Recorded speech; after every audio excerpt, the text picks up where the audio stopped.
noches, amigos. Saben que nos gusta escucharles y nos consta que algunos de sus programas favoritos de la pasada temporada fueron aquellos en los que investigamos codo con el grupo EPTA. Por eso, en esta nueva andadura, hemos querido volver a investigar con ellos y de hecho hemos querido llevarlos a un edificio de la provincia de Córdoba donde los trabajadores aseguran estar viviendo situaciones demasiado extrañas. Todo parece que comienza a raíz de la muerte de un conserje, aunque no quiero adelantarles nada, simplemente les diré que hoy viajamos a provincia de Córdoba, viajamos a Cabra, con Paloma Navarrete, Sol Blanco Soler y el grupo EPTA, y pasaremos una noche llena de sorpresas en un instituto en el que muchos aseguran tener miedo.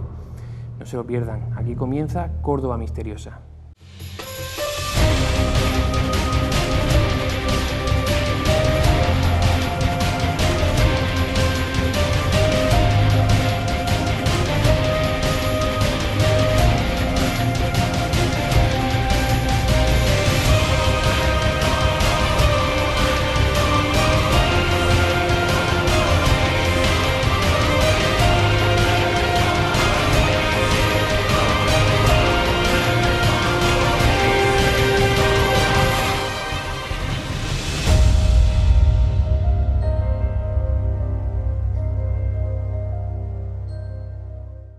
Además de todo eso, en la segunda mitad del programa trataremos el descubrimiento en el archivo de la catedral de unos documentos del siglo XVII que ya entonces hablaban de fenómenos paranormales en la Córdoba de la época.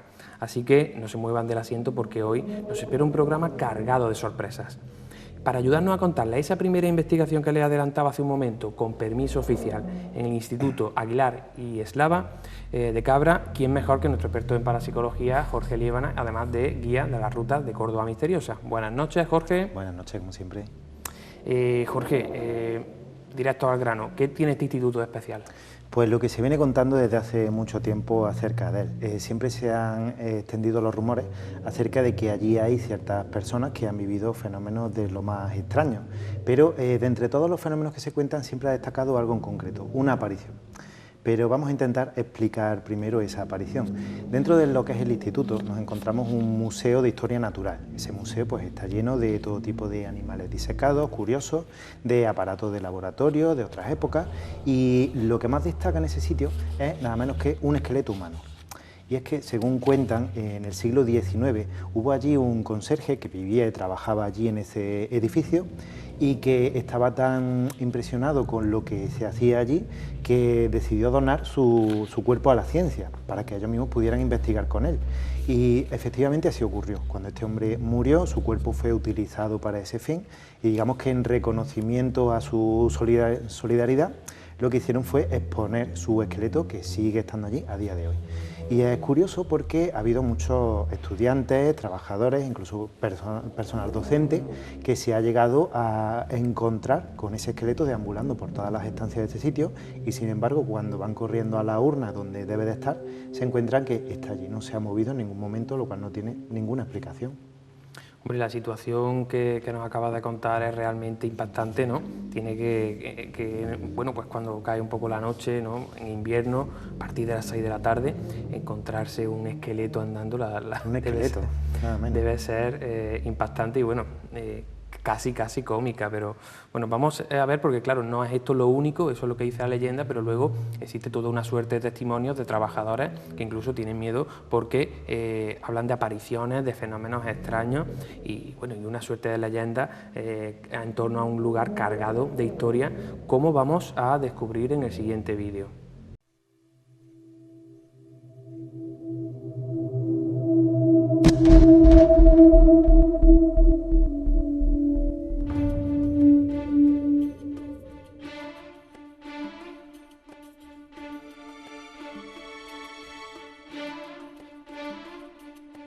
El Instituto de Enseñanza Secundaria Aguilar y Eslava es un edificio con un alto valor histórico y monumental, situado en el municipio de Cabra.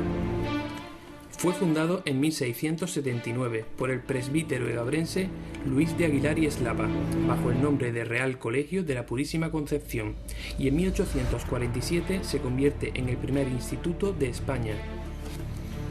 En el exterior destaca su portada de 1613, mientras que en el interior lo hace su armonioso patio claustral denominado Patio de Cristales. Alrededor del mismo se distribuyen las diferentes estancias destinadas al uso académico, entre las que se encuentra una valiosísima biblioteca con más de 8.000 volúmenes, algunos de los cuales datan de principios del siglo XVI.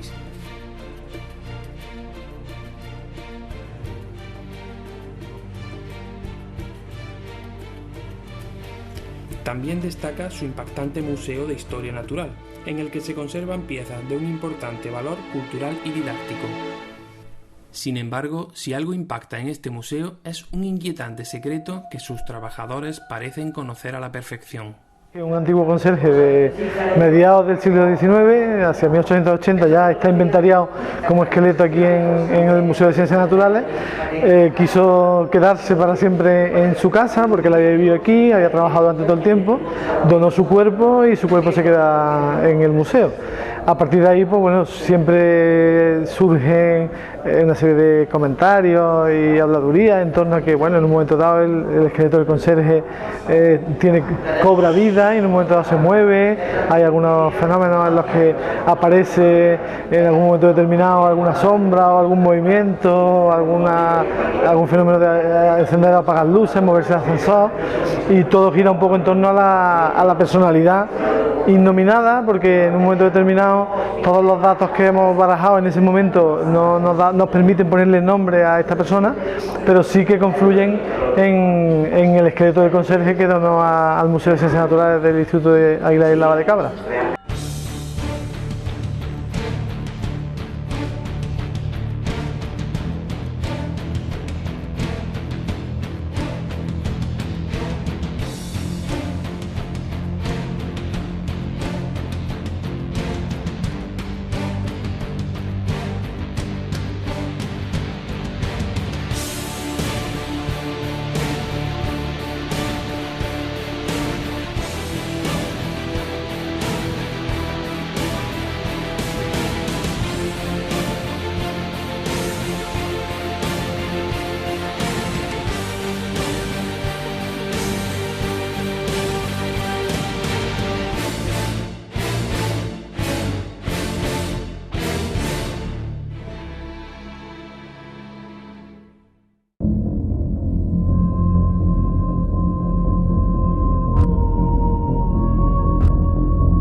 Como han visto, un lugar muy especial y que se merecía una investigación a fondo y por todo lo alto.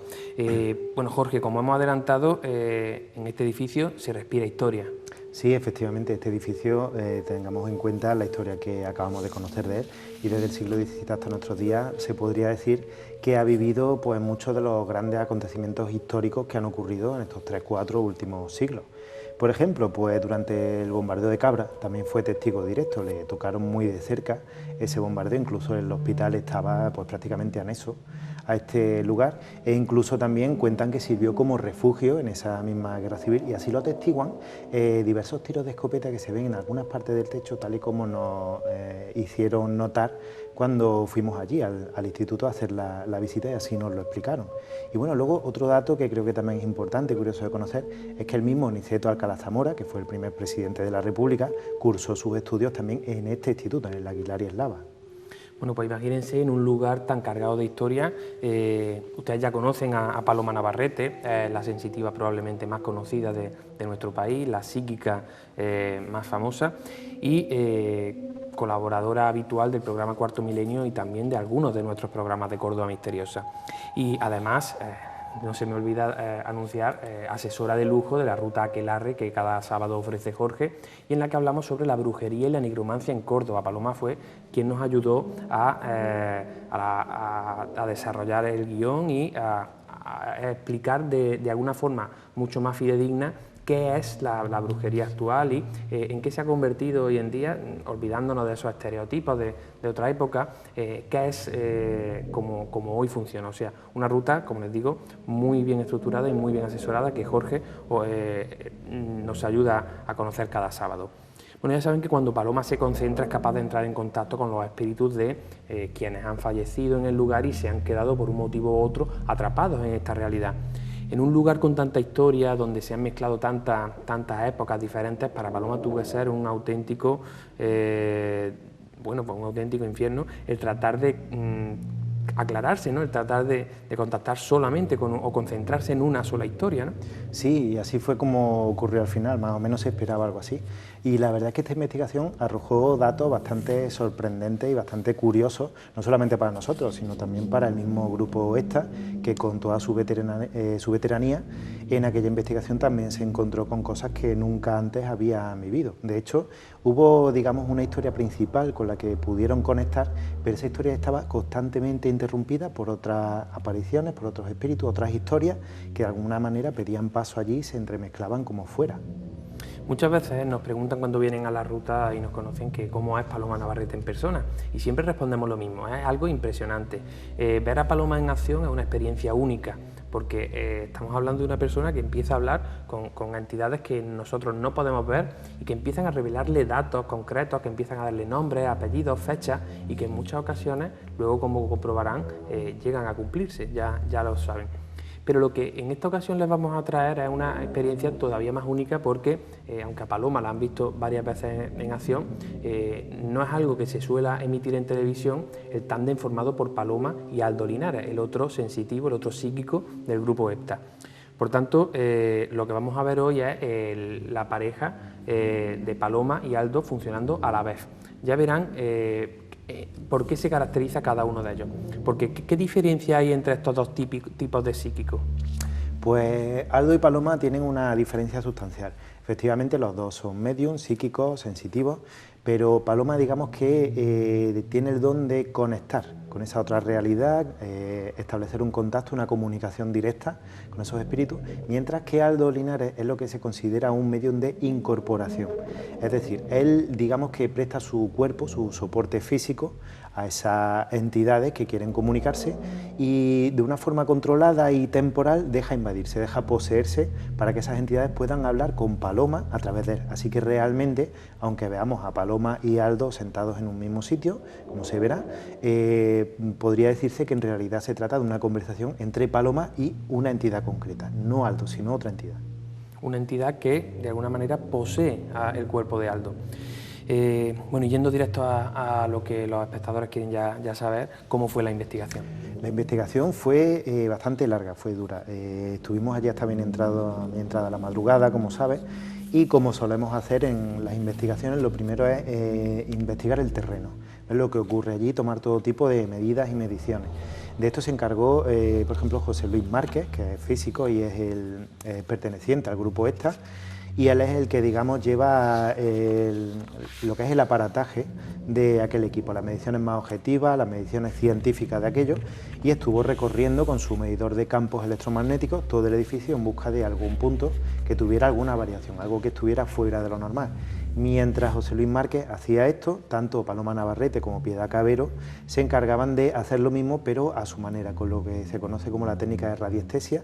Mediante el péndulo iban buscando cualquier tipo de alteración en la realidad, en el campo electromagnético. Y aquí se produce el primer hecho curioso, podría ser, porque llega un momento en el que tanto Piedad como Paloma coinciden en que en la biblioteca, digamos de la mitad en adelante, el campo electromagnético está perturbado, hay algún problema ahí. Y justo después, esto lo puede corroborar el mismo José Luis cuando va con su equipo de medición y se da cuenta de que la medición que le está arrojando su aparato electrónico es el doble, si no más, de la que ha percibido en todo el resto del edificio. Así que algo ocurría ahí y ese fue el motivo por el que los sensitivos eligieron que la sesión mediúnica tenía que llevarse a cabo ahí. O sea que lo que en un principio señalaba el péndulo, luego todo el aparataje tecnológico, todos los aparatos electrónicos lo confirmaron. Sí, podría decirse que sí, en este caso, porque sucedió de esa manera. Primero fueron Paloma y Piedad con el péndulo y luego José Luis Márquez con su aparato corroborando lo que ellas estaban diciendo. Y como digo, eligieron ese sitio precisamente por eso. Estaban seguros de que algo debía haber y desde luego no se equivocaron. Querían contactar con el espíritu pues, que se supone que allí a través sobre todo de los testimonios que comentaba antes que pudimos obtener. ¿Y pudieron contactar con ese conserje con el que todos estábamos esperando que pudieran hablar y pudieran preguntarle por qué sigue allí? Pues el caso es que no, ellos no encontraron rastro alguno de ese conserje, pero eso no significó ni mucho menos que la noche fuera infructuosa, porque a lo largo de esa sesión nos acabamos encontrando con historias todavía más truculentas y más jugosas, se podría decir, que la del mismo conserje. Por ejemplo, algo con lo que Paloma pues nunca se había enfrentado en sus más de 40 años de experiencia. Llegó un punto en el que empezó a hablar con el espíritu de una persona, pero esta persona estaba viva. Paloma hablando con una persona que estaba viva pero que no estaba allí. Lo vemos en el siguiente vídeo y enseguida lo analizamos.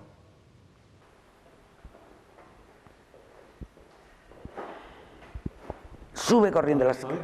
A ver, Álvaro. No. ¿Quién eres? Marc. ¿Eres amigo de Álvaro? No. Entonces, ¿quién eres? Marc. Bueno, ¿y qué más? Marc Gordon. Marc Gordon. ¿Dónde estoy? A ver, ¿y qué haces en Cabra? Un Marc Gordon, que tenías que estar en Cambridge. No sé si estoy... ¿Dónde dices que estoy? En Cabra, Córdoba, España. Estoy en España, pero no sé de qué sitio me estás hablando. Pues de Andalucía, ¿te suena? Yo estoy en Granada. Pues aquí no. ¿Qué pasa? A ver, pues eso quiero saber yo, que me lo cuentes. ¿Y qué haces en Granada? A ver, cuéntame. Visitar, estoy de visita. Turismo. ¿Estás haciendo turismo? ¿Y qué haces aquí? No tengo ni idea. Pues yo mucho menos. No tengo ni idea. Bueno, a ver, ¿y estás haciendo turismo y qué te ha pasado? No me digas que te han dado una puñalada porque ya llevo muchas. No. No.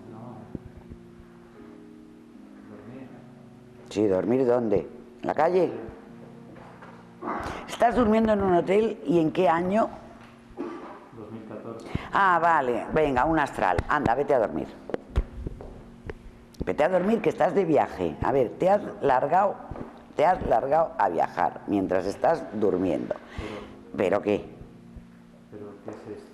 A ver, pues esto es un museo que hay en la ciudad de Cabra, que está en la provincia de Córdoba, que está cerca de la provincia de Granada y que te has venido de viaje volando. ¿Cómo has llegado hasta aquí? ¿Volando? Ni idea. Bueno, pues venga, vuélvete a la cama. Tú piensa en irte a la cama y vuélvete a la cama. Corre.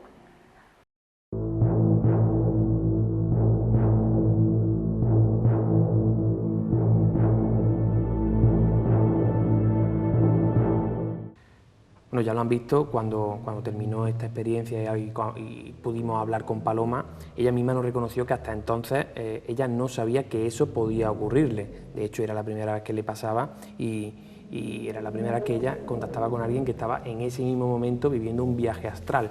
Por si alguno de nuestros espectadores, de nuestro público, ahora mismo se encuentra un poco perdido, explícanos, Jorge, ¿qué es un viaje astral? Pues los viajes astrales son desplazamientos, tanto en el espacio como en el tiempo, que se realizan pero mentalmente, no físicamente.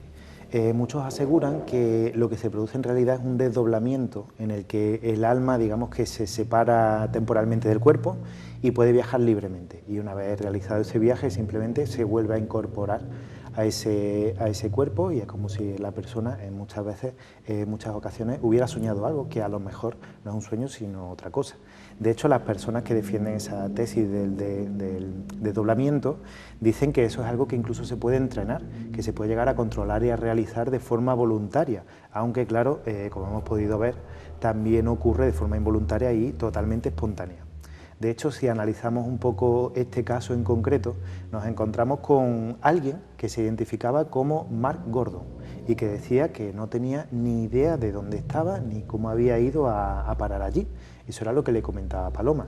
En el momento en que Paloma le dice que se encuentra en Cabra, Andalucía, España, él dice que no tiene ni idea de qué sitio es ese, Cabra, que él se encuentra en Granada, que estaba simplemente haciendo turismo allí y que estaba durmiendo y de pronto se había encontrado allí.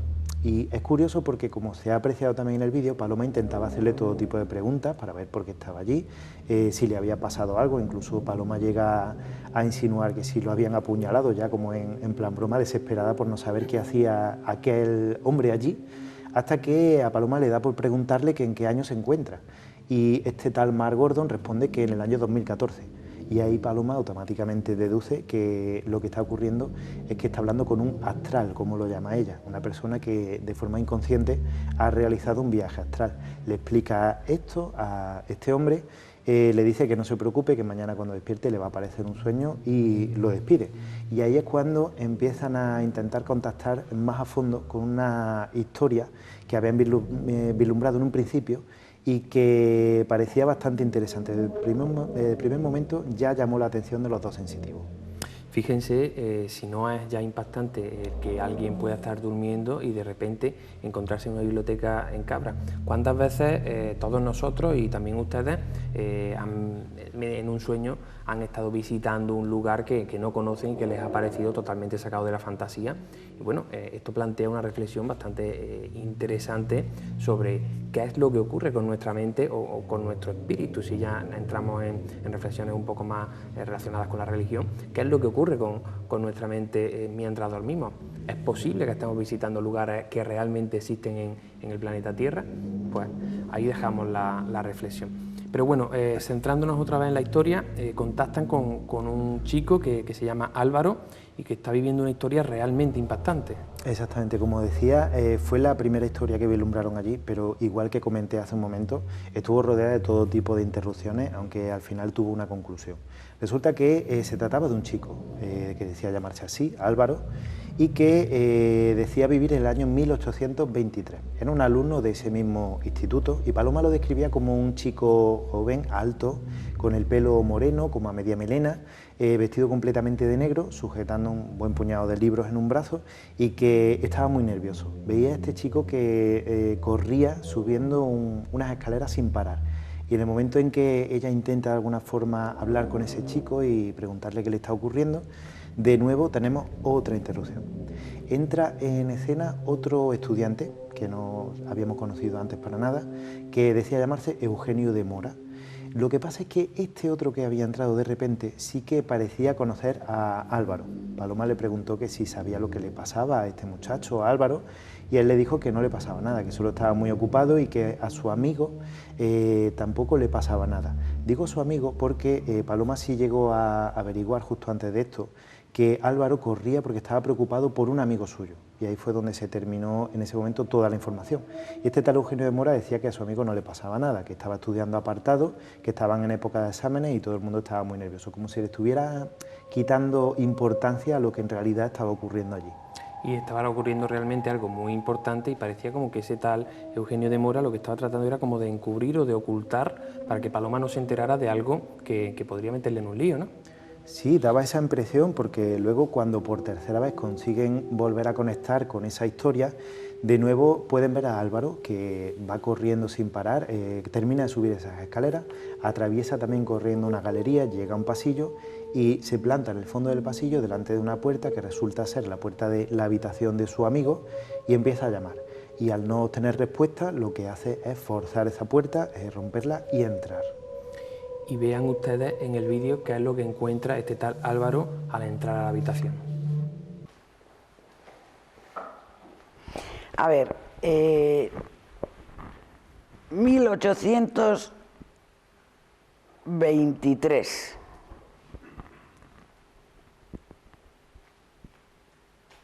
Se llama Álvaro y vive aquí. ¿Lo pescas, Aldo? Es moreno, con el pelo así un poco largo, vestido de negro, de oscuro, lleva una carpeta con libros debajo del brazo, baja corriendo unas escaleras y busca a un amigo.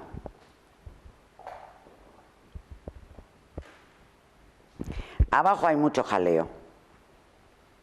Hay mucho jaleo, muchos jóvenes, mucha gente, algo pasa, hay algún acontecimiento en la residencia o en la universidad o algo pasa. Y ahí entre todo ese tumulto está buscando a su amigo.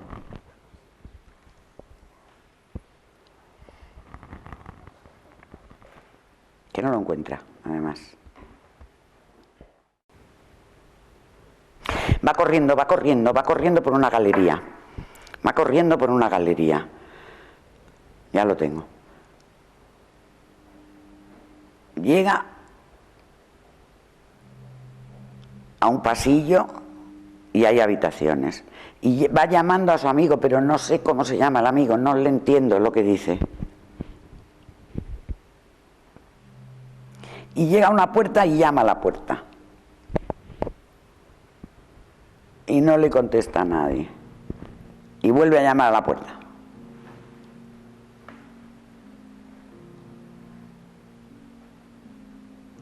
Y abre la puerta.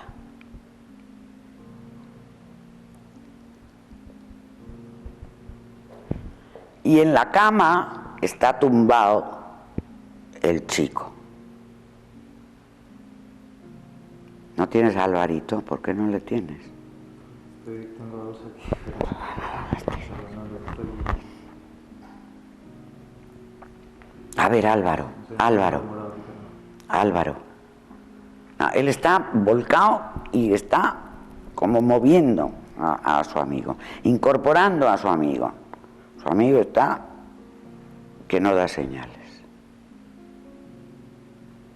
Es frío, lo que siento es frío. Bueno, es que el amigo creo que está un poco fresco.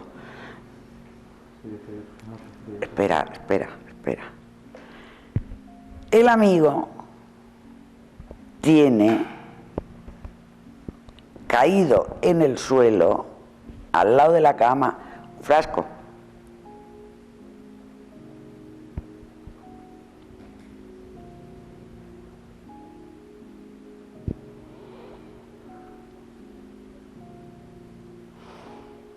Huele a éter que apesta.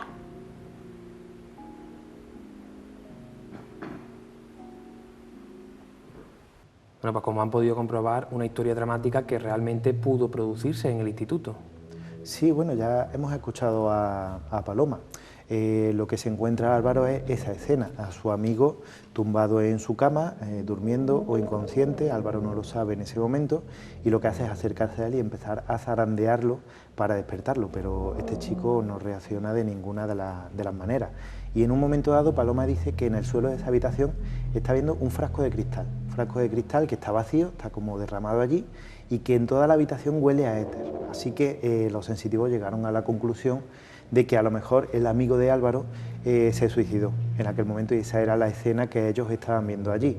Llegaron también a la conclusión de que a lo mejor ellos dos podrían ser pareja, y que este otro chico pues tenía una depresión, quizá por su condición sexual o por cualquier otro motivo, o incluso que hubiera llegado a recibir algún tipo de abuso. Pero ¿cómo algún tipo de abuso? Es decir, ¿qué detalle percibe Paloma para llegar a pensar o a plantear el abuso como una hipótesis? Pues para eso tenemos que enlazar con la última historia que llegamos a conocer aquí, porque justo después de esa escena, en un momento de, digamos, lucidez de Aldo Linares, le comenta a Paloma que está viendo a un hombre que le está pidiendo paso, está pidiendo hablar con ellos. Así que, bueno, Aldo, digamos que como hemos explicado antes, deja que ese espíritu le invada, le posea por un momento, y este hombre se identifica como el padre Francisco. Resulta que es un hombre que está muy nervioso, que tiene muy mal carácter y que está muerto de miedo. En ese momento está totalmente arrepentido por algo que parece ser ha estado haciendo de forma repetitiva a lo largo de su vida pasada, y ese algo es el que le está impidiendo seguir su camino y lo tiene, digamos, atrapado en este mundo.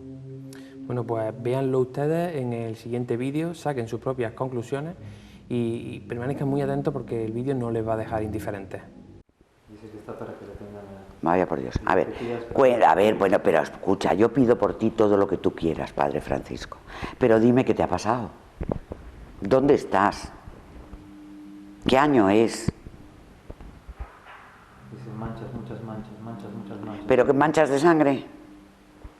Se señala el pecho. Manchas, muchas manchas. Pero vamos a ver, ¿las manchas las tienes tú en el pecho? Dentro. A ver, ¿qué es? ¿Dolor de corazón? Pecado. Vamos a ver, padre Francisco. Yo no soy monja, yo no soy cura, Yo puedo escucharte, yo puedo rezar por ti, pero también habría que darte un cursillo. ¿O es que no crees en la misericordia de Dios, Padre Francisco? No te va a venir nada si tú te arrepientes, perdonas, te perdonan y te perdonas. Estoy para que me perdonen. Yo te perdono. Y ellos también. También te perdonan. Los chicos. Los chicos te perdonan. Cosas muy buenas con los chicos no has debido hacer tú. Muy malas. Ya me imagino por dónde vas. Bueno, siempre es tiempo de pedir perdón. Siempre es tiempo de arrepentirte. Pero vamos a ver, Padre Francisco, ¿tú crees en Dios? Me da miedo Dios. Temo a Dios. Pues haces muy mal, ¿eh? Temo a la muerte. Pero si ya estás muerto. Por eso le temo. Los chicos te gritan. Dime quiénes eran los chicos, dime en qué época has vivido, dime dónde has estado y a lo mejor podemos hacer algo. Pues me pilla un poquito lejos. Ellos están donde estás tú. Porque del 23 ya no debe quedar ninguno. Claro, por eso te digo, bueno, vamos a ver, muy bien, pues vete pidiéndoles perdón uno a uno. Atrévete, que es que eres un cobarde. Cobarde. Eso. Sé mi testigo. No, si yo soy tu testigo, vamos, y no sabes lo que me divierte. A ver. ¿No te da vergüenza verme? No, hijo, ¿qué me va a dar vergüenza verte? Vamos, no es que seas una maravilla así, ¿qué quieres que te diga, no? No, si eres tú el que les tienes que decir que les pides perdón. Pues claro que te escuchan, pero es que tú no les pides perdón. Padre Francisco, no. Perdón, grítalo. Grítalo. Dios escucha siempre, Padre Francisco. Deberías saberlo. Pide, ay, qué pesadito. Pídele perdón a Dios, pero de corazón, que te duela el corazón. Perdón. Bueno, y ahora el corazón deja de dolerte. Ahora el corazón deja de dolerte, Padre Francisco. Bueno, Jorge, y finalmente, ¿qué conclusiones sacamos de esta parte final de la investigación?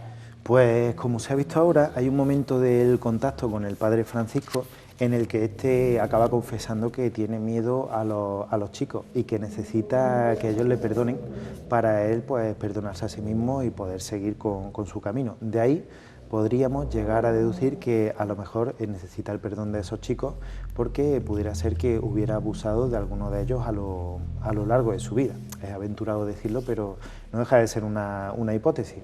Incluso a lo mejor podríamos enlazar con la historia anterior, la historia de Álvaro y su amigo. Quizás su amigo se suicidó por este motivo precisamente. Y además tengo que contar algo que esto sí es más objetivo, y es que en un momento de este contacto, Paloma le dijo al Padre Francisco que lo que tenía que hacer era pedir perdón a esos chicos, que tenía que pedir un perdón sincero y que lo gritara. Y justo en un momento en el que Aldo gritó esa palabra, gritó perdón, de repente un detector de movimiento que teníamos instalado en la puerta de la biblioteca se activó, sin motivo alguno. Empezó a pitar durante unos segundos y luego se apagó, volvió al estado de reposo, y eso es algo que no tiene ningún tipo de explicación porque estábamos todos concentrados en un mismo sitio de la sala y no había nadie ni siquiera cerca de ese aparato. Además, lo han podido ustedes ver en el vídeo, hay un momento en el que Aldo empieza a gritar perdón y José Luis sale corriendo a lo largo del pasillo para ver qué es lo que está ocurriendo. De hecho, también se ve cómo justo detrás del aparato no queda nadie porque estamos todos alrededor de la escena mediúmica en la que Aldo y Paloma están contactando con esas entidades. Nosotros estamos todos pues expectantes a lo que puedan averiguar. Y bueno, ya han visto en los vídeos cómo Paloma, como de costumbre, da fechas, da nombres, da apellidos, ¿Ha existido la posibilidad de comprobar alguno de estos datos que Paloma nos concedió? Pues algo sí que no hemos encontrado. En la mayoría de las historias no hemos podido encontrar ningún dato objetivo que corrobore lo que ellos estaban diciendo, eso es cierto, pero hubo una historia, la última en concreto, la del padre Francisco, en la que encontramos un dato histórico que podría contrastar perfectamente con lo que se estaba diciendo. Primero tenemos que tener en cuenta que Paloma describía a este hombre como un hombre alto, muy obeso y con un carácter muy fuerte. Este hombre le dijo que se encontraba en aquel momento del contacto en el año 1923. Pues bien, no tuvimos que bucear, digamos, demasiado en la historia, los documentos de la época para encontrarnos con un personaje histórico que sí que pudo tener relación directa con esto que estamos hablando. Nos encontramos con un personaje llamado Don Francisco Ruiz Gil, que nació en el año 1845 y falleció en 1926. Aquí encontramos ya la primera curiosa coincidencia o no, porque la fecha que estamos nosotros manejando es muy cercana a la de la muerte de este hombre. Pero no era la primera coincidencia, claro. Este personaje resulta que a la edad de 24 años se ordena sacerdote. Hay que recordar que Paloma se refería a él como el padre Francisco, porque era efectivamente un sacerdote. Y luego, si leíamos a fondo la biografía, toda la historia de este hombre, nos dábamos cuenta de que había todavía más, porque resultaba que tenía relación con ese centro. Él durante una etapa de su vida también había cursado sus estudios en el Instituto Aguilar y Eslava y que durante toda su vida además mantuvo cierta relación con ese centro. Así que podríamos llegar a deducir que ese padre Francisco que aquella noche se manifestó en la biblioteca de ese instituto podría ser este sacerdote, don Francisco Ruiz Gil, sobre todo por otro hecho más. Cuando nosotros ofrecemos esta información al grupo ESTA, lo primero que hicimos fue mostrar la fotografía que conseguimos de este hombre, de este personaje histórico, y sin decirle nada a Paloma Navarrete, nada más viendo la fotografía, ella directamente lo identificó como aquel hombre que había visto la otra noche allí en aquel sitio, con el padre Francisco. Y luego ya fue cuando le explicamos que este hombre efectivamente fue un sacerdote y que estuvo ligado a ese mismo edificio. Pues ya han visto, es cierto que Francisco puede ser un nombre común, pero acertar el año en el que un tal Francisco, que también fue sacerdote, estuvo allí, lo cierto es que ya roza lo imposible si estuviéramos hablando simplemente de tratar de acertar al azar. Bueno, pues como ven, les prometí una noche cargada de sorpresas y lo está haciendo. Sí, todavía quedaba más porque nuestras propias pruebas también arrojaron algún resultado bastante sorprendente, algo de lo que no nos habíamos dado cuenta hasta un tiempo después, cuando nos dio por analizar en profundidad los vídeos que habíamos grabado allí. ¿Y qué fue lo que ocurrió? Pues que cuando estábamos todavía en plena visita del edificio, conociéndolo, preparando la investigación y todo aquello, a primera hora de la noche, nos encontrábamos grabando diversas tomas de vídeo y me di cuenta de que en un momento en el que grabé en la biblioteca, cuando todavía estaba vacía, todavía no nos habíamos instalado allí, en el vídeo se escuchaba una voz, pero era una voz muy peculiar, porque se trataba de una especie de grito angustioso de mujer, se podría decir. Y lo más curioso de todo es que justo después de esa especie de grito, de alarido, se oyen nuestras propias voces. Empezamos a hablar entre nosotros y se escucha perfectamente el eco propio que tiene ese edificio. Y sin embargo en esta voz, si se presta atención, se puede ver que esa voz no tiene ningún tipo de eco y tiene una procedencia totalmente desconocida, como si estuviera en un plano completamente distinto. Vamos a verlo y juzguen ustedes por sí mismos.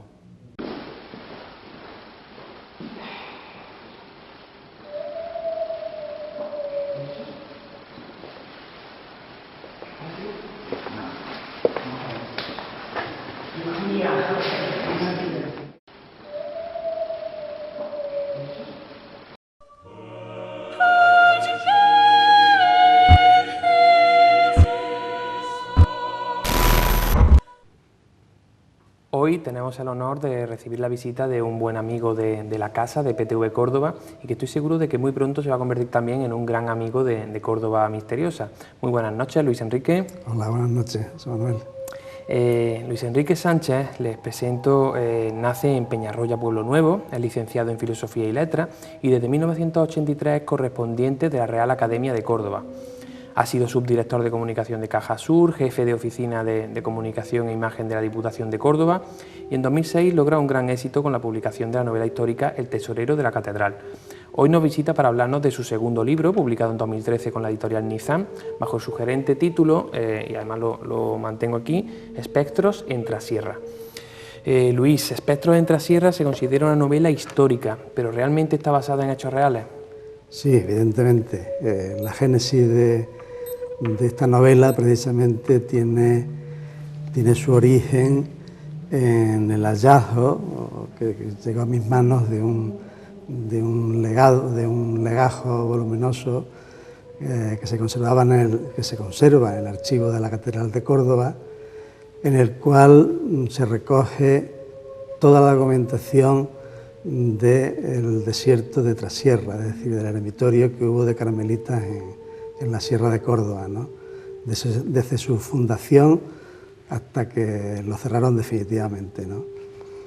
Y entonces, lógicamente, tiene una base, una argumentación histórica, es decir, otra cosa es que podamos creer o no con suficiencia los hechos que se narran, ¿no? Pero fundamentalmente tiene un armazón histórico, ¿no?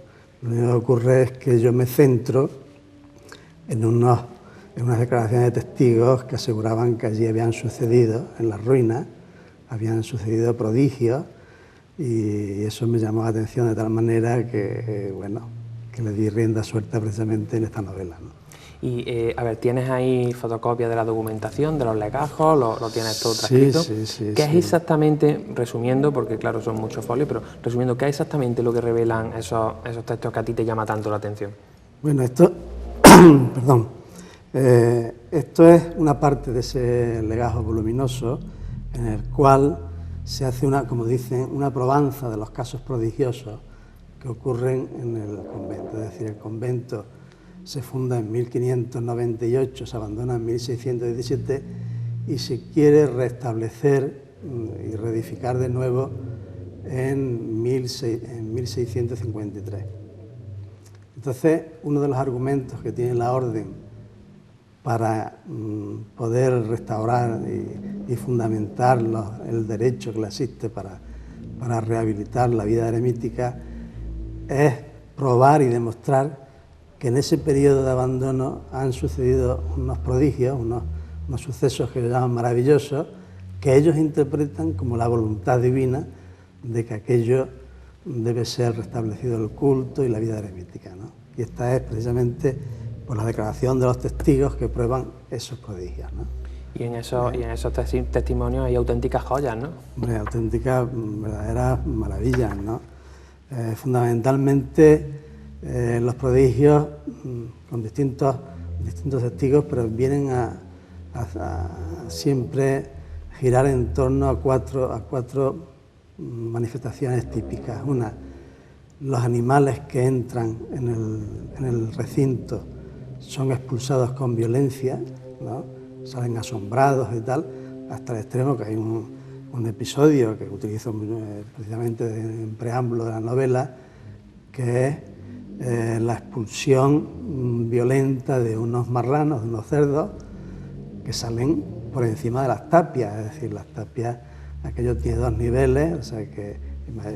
¿Cuánto podían medir esas tapias? Bueno, en la documentación dice que mide muchísimo, hay un testigo que dice que mide 2 o 3 varas, 2 o 3 varas son 2,5 metros, pero yo estaba allí y aquello mide más de 3 metros de altura, es decir, incluso 4, ¿no? A pesar de las ruinas, ¿no? Porque tiene 2 niveles, 2 pisos, es decir, imagínense cerdos volando, prácticamente son cerdos volando, ¿no? Y además descritos con una descripción popular, pero muy gráfica, ¿no? Que realmente llama muchísimo la atención, ¿no? O sea que el primer punto dice que esos testigos aseguran que había animales que estaban recluidos en un lugar y que los vieron cómo volaban, como si algo allí dentro los expulsara hacia afuera. En la época en que el desierto, vamos a hablar del desierto, el convento, por así decirlo, ¿no? Lo entendamos mejor, se queda deshabitado, se explotan lógicamente las tierras, Entonces lo utilizan como habitáculo por distintas funciones, entre ellas el guardar el ganado, ¿no? Y entonces hay muchas manifestaciones, entre ellas lo de los cerdos, en los cuales salen asombrados, se devoran entre ellos, hay episodios dantescos y ellos lo interpretan, digo ellos, los religiosos, como una voluntad divina de que no se quiere profanar aquel lugar que se considera todavía sagrado, ¿no? Hay otro tipo de manifestación que coinciden varios, en que, estando aquello deshabitado, se oyen cantar los frailes. Hay unos que dicen que incluso se oye música de órganos, ¿no? Es decir, que es muy curioso, ¿no? Hay otra circunstancia también que se repite con mucha frecuencia, es que se ven religiosos en las ventanas. Hay distintos testigos que aseguran haber visto religiosos en las ventanas, cuando allí no había ninguna comunidad, ¿no? Y otra circunstancia también muy común es que las personas que han profanado aquel lugar pues han perdido el juicio, o han salido asombrados, o han muerto con muertes horrendas, ¿no? Es decir, que es realmente, vamos, al menos impresionante la lectura de un texto en este léxico tan arcaico, ver cómo con una naturalidad tremenda hablan de esas circunstancias, ¿no? De esos casos. Recordemos que estamos hablando de un texto del siglo XVII donde personas de esta época están hablando de fenómenos que hoy día entendemos como mimofonías, como espectrogénesis, como fantasmogénesis, fenómenos que hoy podemos llegar a estudiar desde un punto de vista parapsicológico, pero que en aquella época lo veían como algo normal y totalmente sin explicación. Y tantos siglos después hoy continuamos sin tener explicación para estos fenómenos. Sí. Recordemos también que Luis Enrique está diciéndonos lo que dicen esos textos. Tú no estás dando tu opinión, sino que ahora mismo estás simplemente mencionándonos que eso es lo que aparece en esos textos.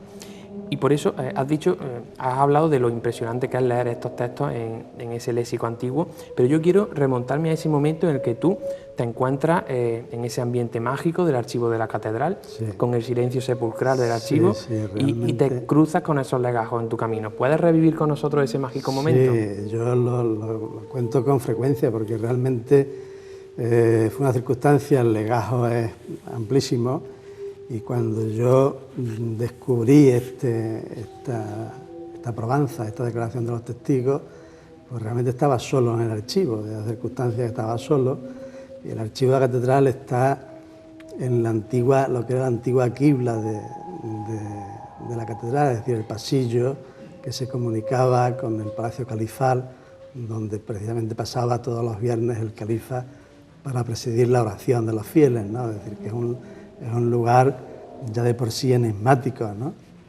Y en ese silencio, que es arcano, porque aquello impone, es un lugar realmente de esos enigmáticos de la ciudad de Córdoba que tú felizmente nos estás descubriendo. Pues yo la lectura fue realmente una lucha entre argumentos de racionalidad y la conclusión fue un sudor frío, la verdad, porque dicho de esta forma, conociendo la época en la que se dice y se declara esto con rotundidad, cuando está la Inquisición detrás, es decir, cuando cualquier tipo de heterodoxia puede llevarte a la hoguera, realmente es tremendo, ¿no? Claro, eso es otro detalle que me gustaría señalar, y es que estos testigos están jugando la vida contándole a la Inquisición eso. Sí, viendo toda la documentación puedes argumentar que había una instrumentalización de la orden, pero es que estos se la juegan, es decir... O sea, que tienen que estar muy seguros, perdona que te interrumpa, tienen que estar muy seguros de lo que han visto. Muy seguros, exactamente. Además, son vecinos de San Andrés, de San Lorenzo, que o han sido jornaleros por allí, o son arrendatarios de aquellas tierras, es decir, que tienen contacto con el lugar, pero son vecinos habituales de Córdoba, es decir, y no son precisamente vecinos de San Cayetano, es decir, que son de todos los barrios de Córdoba, ¿no? En distintas circunstancias, ¿no? y lo declaran con una rotundidad y una convicción tremenda, ¿no?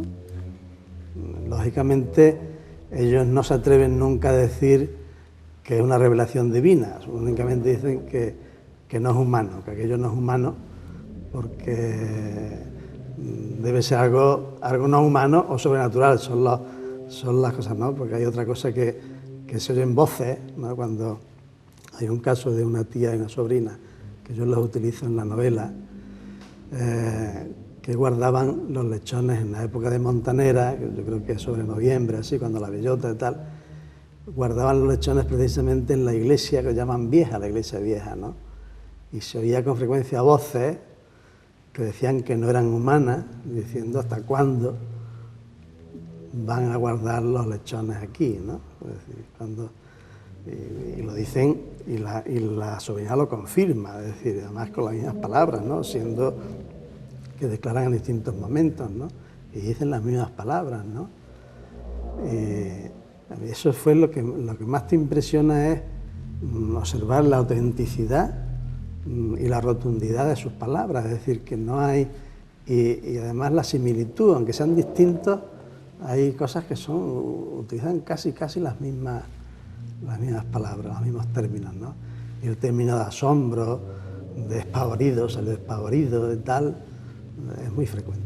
Palabras que a día de hoy todavía se siguen utilizando mucho en la provincia. En la provincia recordemos que se habla de asombro en lugar de apariciones. Sí. Bueno, y impresionante también el trabajo que hay detrás de todo esto, porque tú primero, bueno, pues lógicamente la suerte puede influir o la constancia, ¿no? Imagino que el trabajo también en que descubras esta documentación, pero luego hay detrás todo un trabajo de traducción e interpretación para conseguir entender lo que ocurre ahí, ¿no? Sí, lógicamente esto ocurrió, el hallazgo de esta documentación en la época en la que yo habitualmente pues visitaba el archivo de la catedral, porque en mis tardes las dedicaba a la investigación histórica, ¿no? Y entonces, pues, hacía precisamente el inventario de obras pías de la catedral, y esta documentación estaba un poco fuera de sitio, porque era procedente, claro, es un convento, ¿no? Y debía proceder de la desamortización, de la documentación de la desamortización. Es decir, que era un legajo fuera de las series estables, cuentas de fábrica, obras pías, órdenes, y esto no, esto estaba ahí fuera de sitio, ¿no? Una cosa también enigmática, hablando de... Perdona, pero aquí estamos hablando de misterio y la pregunta es obligada. ¿Crees que fue casualidad o causalidad que tú encontraras ese legajo? No sé, lo he pensado muchas veces, ¿no? Fue una cosa circunstancial y casual, ¿no? Ahora, el hecho de que cayera el tema a mí me permitió escribir una monografía sobre la vida azarosa, por otra parte, de esta fundación religiosa que publiqué en la Real Academia. Pero el tema de los prodigios, que en ese momento lo dejé como cosa casi anecdótica, eso se me quedó ahí, ¿no? Y como se dice oralmente, en ese universo particular que al final le di rienda suelta y fluyó en esta novela, ¿no? Porque ha sido una constante, ¿no? Y lógicamente el trabajo de campo posterior del que hablaremos ahora, pero a lo que yo quería decir es que fíjate, esa documentación podría haber caído en manos de cualquier otra persona que lo hubiera archivado y se hubiera quedado simplemente eso allí guardado para siempre. Sin embargo, cae en tus manos, que eres escritor, que te gusta la novela histórica y que da rienda suelta, como tú dices, a la imaginación a la hora de novelar la historia, pero basándonos en esta documentación histórica. Esto hace que esta información llegue a nuestros días, llegue al gran público gracias a la novela histórica y fíjate cómo ese cúmulo de situaciones te ha llevado, por ejemplo, a estar aquí hoy contándolo. Sí, además muy agradablemente, ¿no? ¿Podría de alguna forma alguien pensar, no te voy a poner el compromiso, pero podría alguien pensar que quizá esa historia quería ser contada? Sí, posiblemente, nada ocurre por casualidad, siempre hay algún porqué, ¿no? Bueno, y también a la hora de interpretar estos testimonios creo que es muy importante entender el contexto histórico de quién da esos testimonios. ¿Cómo era la Córdoba de ese momento? Sí, la Córdoba es una de las cosas que muchas veces te ayudan a explicar desde el punto de vista racional estas circunstancias, ¿no? Pues de Córdoba, en esta época tenemos que ver la crisis del barroco, del hombre del barroco y de Córdoba en particular. En fin, en plan general, mediados del siglo XVII, ya lo conocemos, el imperio se está cayendo a pedazos, la crisis financiera es tremenda, empiezan a disminuir el comercio con América, según la crisis, incluso los que tenían dinero se ven también disminuidos sus ingresos al depreciarse los juros, que era como la deuda pública. Y las cosechas, hubo una sucesión de años tremenda, de una escasez o bien por sequía o bien por exceso de lluvia. Andalucía fue unos años desastrosos. Eso provoca el incremento de la escasez alimentaria, el incremento de los precios del trigo y por tanto el hambre, ¿no? Pero es que además se vio incrementado con la epidemia de 1648 que entra por Valencia y Murcia y arrasa toda Andalucía, ¿no? En Córdoba, de una población de 40.000 habitantes que tenía en esta época, pierde un tercio. Las víctimas son más de 13.000 personas las que mueren en esa epidemia. Es decir, es un estado crítico de desesperanza, ¿no? Y estas circunstancias ayudan a que la gente se agarre a todo, a los signos de prodigio. En esta época era muy frecuente que en los conventos, había sido raro el convento que no le invitaba a una monja, ¿no? Que no había un Cristo que derramara sangre por el costado. Yo recuerdo que en esta época también se decía que en Badajoz se veían en el cielo batallas en las que ahí ganaban los tercios, ¿no? Es decir, que era el prodigio, el agarrarse a los signos como el único lenitivo para superar su miserable estado, era muy frecuente, ¿no? Esto desde un punto de vista racional puede ayudarnos a explicar un poco este estado de creencia, pero bueno, sin embargo hay muchos testimonios y muy coincidentes en distintos, y sobre todo hay un tema con independencia de estos testigos en que siguen diciendo que suceden cada día, es decir, que estos prodigios siguen sucediendo, ¿no? Al final del siglo hubo del siglo XVII, hubo otro intento también, te digo que se restauraba y se abandonaba y tal, y volvían a aparecer, o sea que con distintos fenómenos, que si una campana sonaba y no había campana, que si una luz orientaba a unos desorientados en la niebla, es decir, siempre en torno a esto había unos fenómenos extraños, al menos, ¿no? Desde mi punto de vista de profano, no soy especialista en parapsicología y nosotros nosotros tampoco.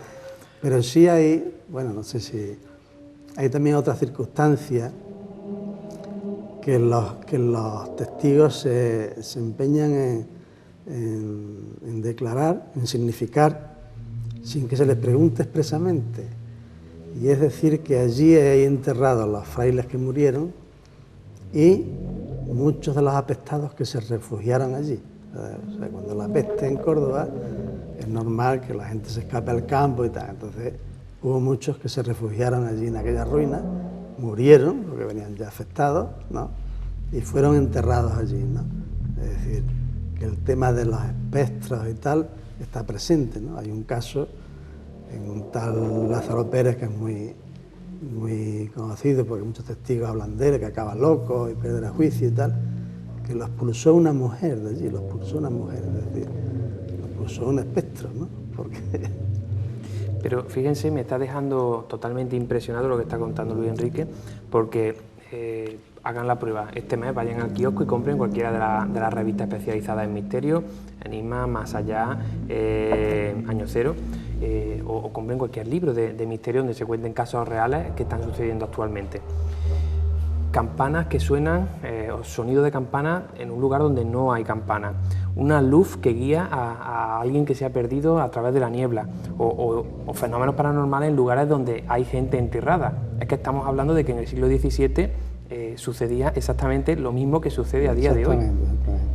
Quizá ellos lo entendían de otra manera, hoy pues vamos con la grabadora, lo interpretamos todo esto de una forma diferente, pero estamos hablando de los mismos fenómenos que a día de hoy todavía le siguen sucediendo al hombre, y estamos hablando de que a estas personas que hoy día lo sufren no han encontrado estos legajos y no saben que en el siglo XVII habían ocurrido. De hecho, yo también me estoy quedando sorprendido de saber que esto estaba sucediendo en nuestra ciudad, muy cerquita de nuestras casas. Sí, además está escrito, como pueden verlo, está aquí. Exactamente, está documentado. Ante un tribunal eclesiástico, ¿no?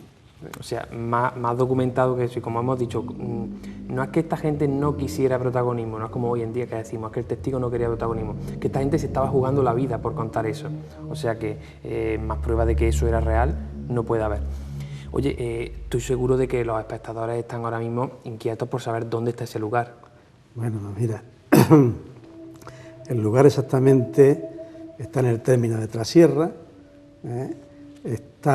pertenece al cortijo de la Londiguilla, y el acceso, cuando nosotros fuimos en principio la primera vez, está situado por la carretera de Villaviciosa, a unos 11 kilómetros de Córdoba, al pasar el Rosal. Una vez que se inicia el descenso, hay un carril a la izquierda, que es una vereda pecuaria, que como tal vereda pecuaria debe estar abierta. Entonces estaba abierta cuando fuimos nosotros por primera vez, y desde esa desviación hacia el punto, la cota 409, de uno de los, en el plano topográfico 1.50.000, pero cuando yo quise de nuevo ir más recientemente, ya la vereda pecuaria estaba cerrada, es decir, que el campo, lo de las puertas al campo en Córdoba no sirve, ¿no? Porque las alambradas están violando la libertad de tal manera que tuve que recurrir a pedir permiso y me facilitaron, Yo pude entrar después con el permiso de los propietarios, muy bien, ¿no? Pero ya está todo alambrado, es decir, que es imposible entrar, pero vamos, es un paraje impresionante, de una belleza y una felicidad fantástica, ¿no? Y es un lugar idílico para lo que ellos pretendían, que era la vida contemplativa, ¿no? Evidentemente, ¿no? ¿Solo queda en ruinas o queda algo en pie? Bueno, queda en pie, hombre, está en ruinas, ¿no? Está lo que llaman los arqueólogos en alberca, ¿no? O sea, quedan muros laterales derruidos, no hay ninguna techumbre, lo que mejor se conserva es la nave de la fachada, porque parece ser que fue utilizado como refugio para temporeros y tal, y eso se ha ido, se nota la mano de restauraciones casi contemporáneas, ¿no? Pero el resto está todo derruido. Se identifica la iglesia, porque está todavía las estructuras, además una proporción, debía ser muy bonita la iglesia, ¿no? Porque es estrecha y alta, ¿no? Es decir, una proporción inusual en las iglesias populares de la sierra y tal, de las ermitas, ¿no? Porque no es una proporción muy típica cordobesa, ¿no? Es esbelta, y bueno, una estructura cuadrangular. Se identifica, cuando yo fuimos la primera vez, en el patio los aljibes, se identifica lo que es el sótano, la bodega, de una rosca de ladrillo preciosa, ¿no? La última vez que vi ya estaba cegado por la zarza y tal, ¿no? El campo es tremendo, tiene una fuerza tremenda y va inundándolo todo, ¿no? Los pocos restos, pero vamos, todavía es reconocible, perfectamente reconocible, ¿no? Y bueno, nosotros, como saben, nos gusta visitar esos lugares con fama de encantados, esos lugares donde los testigos hablan de que han sucedido fenómenos extraños, y nosotros te aseguramos que esos lugares imponen, que a pesar de que ya hayamos visitado mucho, todavía sentimos cosas en esos sitios. ¿A ti te ha pasado lo mismo? ¿Tú cuando lo has visitado y con toda esa carga de sugestión has sentido algo especial? No, mi mujer dice y asegura que no es sugestión, que ella sintió allí alguna presencia extraña, ¿no? La verdad es que cuando fuimos por primera vez, que mi mujer Araceli pues colabora conmigo en todo el tema documental, todo el proceso, entonces conocía perfectamente lo que se decía que ocurría en el lugar, ¿no? Cuando fuimos una tarde de verano, un calor horroroso, ¿no? Pues fue tremendo, ¿no? Porque hubo una serie de circunstancias que parecía que algo superior quería impedir que se descubriera ese secreto cubierto por el manto de los siglos, ¿no? Nos confundimos de carril en principio, una manada de yeguas nos rodearon y aquello pasamos realmente verdadero peligro, ¿no? Hasta que conseguimos que las yeguas se apartasen y tal. Después, sorpresivamente, un guarda jurado salió como casi por ensalmo detrás de un soto, ¿no? Una cosa nos impedía por toda, en fin, que subiéramos y nos aseguraba que aquello no era convento, ni eran ruinas, ni nada, que en fin, nos costó un mundo poder llegar, ¿no? Y cuando llegamos realmente a la excitación y la emoción de descubrirlo, de encontrarlo, pues hubo una cierta prevención, aquello imponía, ¿no? Mi mujer no quiso entrar, me quedo aquí. Yo entré porque nos quedaba ya con todo el tiempo que habíamos perdido y tal, pues nos quedaba una hora más o menos de luz, ¿no? Y nos ocurrió un fenómeno curioso, ¿no? Que contribuyó al espanto, al salir despavorido, como dicen los textos, ¿no?